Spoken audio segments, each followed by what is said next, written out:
warahmatullahi wabarakatuh. Perkenalkan, nama saya Rifkani Fadila dengan NIM 20240501030056. Di sini saya akan memaparkan kembali materi dari kelompok 7 sampai dengan kelompok 13. Kelompok 7 yaitu pengertian Undang-Undang Sarbanes.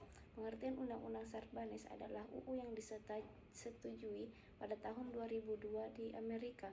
Tujuan utama Undang-Undang Sarbanes Oxley meningkatkan transparansi keuangan, meningkatkan tanggung jawab manajemen, mencegah penipuan akuntansi, melindungi whistleblower, mengatur praktik audit. Dampaknya Undang-Undang Sarbanes Oxley yaitu peningkatan transparansi, tanggung jawab, peran auditor eksternal, biaya kepatuhan, perubahan pendidikan akuntansi. Pengendalian internal akuntansi adalah proses yang dirancang untuk memberikan keyakinan bahwa komponen pengendalian internal yaitu pengendalian lingkungan internal, penilaian risiko, kegiatan pengendalian, informasi komunikasi, pemantauan. Definisi kas adalah harta kekayaan yang berupa uang tunai yang didapat digunakan sebagai alat pembayaran yang sah. Penerapan pengendalian internal yang efektif pada kas. Pengendalian internal yang efektif pada pengendalian lingkungan yang baik, aktivitas pengendalian yang tepat, internal yang independen, menerapkan pengendalian lingkungan yang baik, kasus penipuan, dan solusi pengendalian internal. Kasus kejahatan dalam organisasi seringkali disebabkan oleh lemahnya sistem pengendalian internal. Jenis-jenis penipuannya yaitu tempat sampah, manajemen dan laporan keuangan, korupsi. Kelompok selanjutnya yaitu kelompok 8, akuntansi simpangan. Pengertian penyimpanan kredit merupakan tagihan penjualan kepada pembeli sebesar transaksi, penyimpanan lancar dan tidak lancar. Akuntansi atau simpanan adalah perlakuan atas akuntansi tetap mendasar pada standar operasional. Simpanan tertagih adalah hutang yang tidak bisa ditagih oleh pihak lain atau penjual barang atau jasa yang berhubungan dengan bisnis perusahaan yang menghasilkan penerimaan. Kriteria pelayanan tidak tertagih telah memiliki usia tertentu, penagih dilakukan melewati batas pengelolaannya, kreditur mengalami kebangkrutan, debitur dipastikan gagal karena kejadian tertentu. Taksiran kerugian utang piutang. Taksiran kerugian tidak tertagih ditentukan pada akhir periode dan diakui sebagai tambahan biaya cadangan kerugian yang dibebankan. Metode penghapusan langsung untuk piutang tidak tertagih adalah suatu kerugian yang timbul akibat adanya piutang yang tidak tertagih oleh perusahaan. Metode penyisihan piutang tidak tertagih. Metode ini juga dikenal sebagai metode cadangan. Pada akhir periode akuntansi perusahaan diharuskan untuk mengestimasi piutang tidak tertagih menggunakan metode ini. Perbandingan metode penghapusan piutang tidak tertagih. Metode langsung yaitu piutang tidak tertagih baru diakui sebagai beban saat piutang tersebut diidentifikasi tidak dapat ditagih. Metode penyisihan piutang tidak tertagih diperkirakan dan diantisipasikan dengan cara melakukan penyisihan pada akhir periode akuntansi. Dari kelompok 9 yaitu peran akuntansi dalam bisnis. Pengertiannya yaitu akuntansi dapat didefinisikan sebagai suatu disiplin ilmu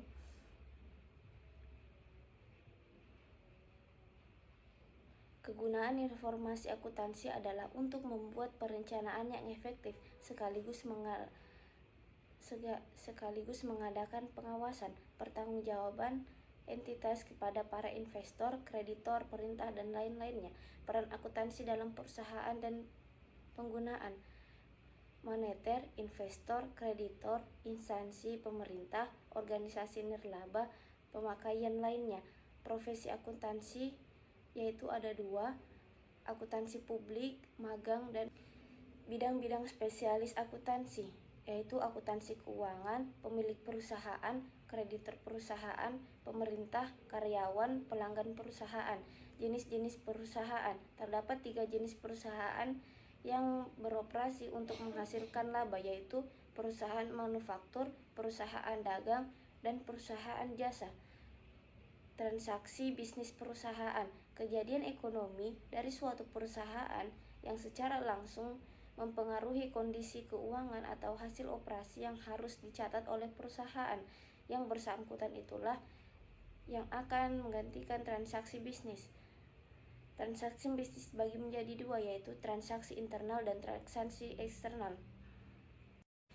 Kelompok selanjutnya yaitu kelompok 10, akuntansi liabilitas.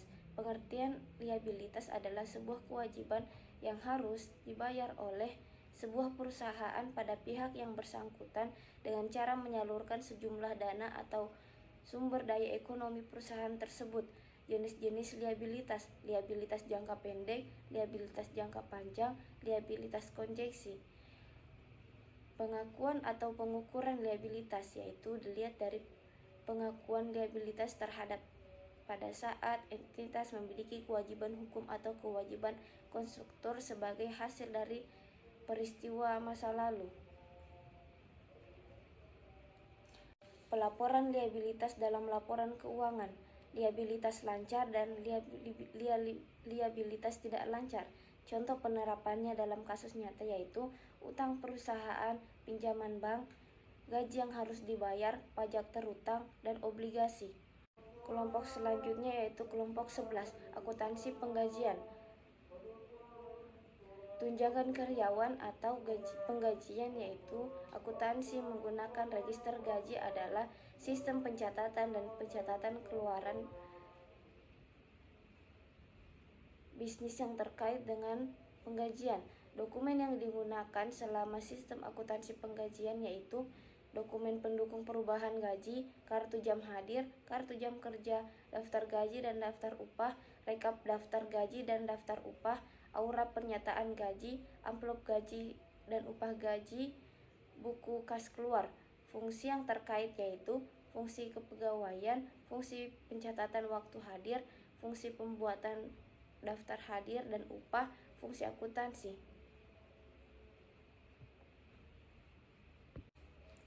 Laporan yang dihasilkan dalam sistem akuntansi penggajian yaitu laporan biaya gaji, laporan prestasi kerja, laporan prestasi kerja departemen.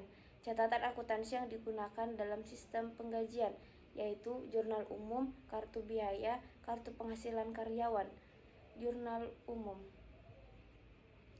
Jurnal umum adalah jurnal yang dicatat sistematis, kronologis, dan finansial dengan menyebutkan perkiraan yang dicapai dan yang dikredit.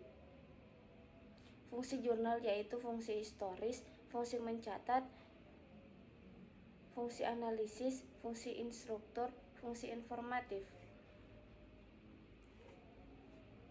Yang terakhir adalah akuntansi persekutuan.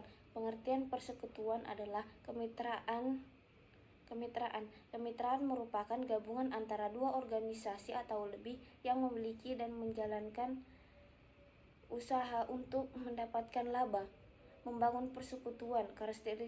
Karakteristik persekutuan yaitu tanggung jawab rentan, emergensi, jangka waktu hidup atau kehidupan yang terbatas, tanggungan hutang, kepemilikan bersama atas aktivitas, pembagian laba dan rugi. Unsur pokok persekutuan yaitu asosiasi para sekutu, kepemilikan bersama, tujuannya itu untuk memperoleh laba. Persekutuan dapat diwujudkan menjadi dua yaitu persekutuan firma dan komandan persekutuan CV.